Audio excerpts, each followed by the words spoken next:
បានដឹងជីវ៉ាបងជាសង្សារអភ័យម្ដាយអូនផងรักកាត់ផ្ដាប់និស័យបងអ្នកក្រក្រៃមិនអោយអូនស្នេហ៍បងជីនឹងតបគ្មានលាស្នាបានរូបអូនចំណាយគ្រូសួតក៏ព្រមតាមមកយកគេយ៉ាងក្រុងចោលមកអ្នកស្រែ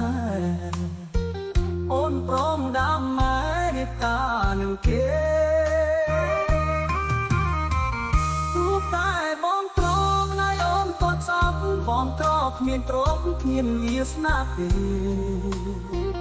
គេមានគ្រប់យ៉ាងគេបានញាក់មេបងបានត្រឹមតែអតីតសង្សារ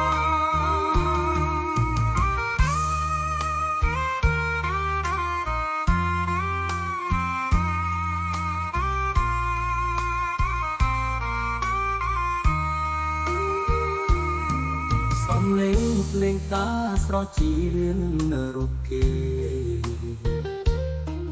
បងឈឺលែកទេស្ទើរស្អីសងខា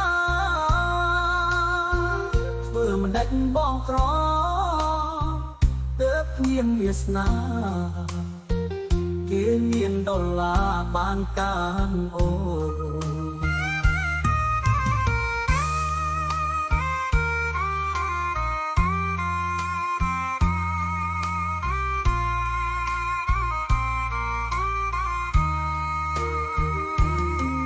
បងជាអ្នកក្រគ្មានវាសនាបានរូបអូន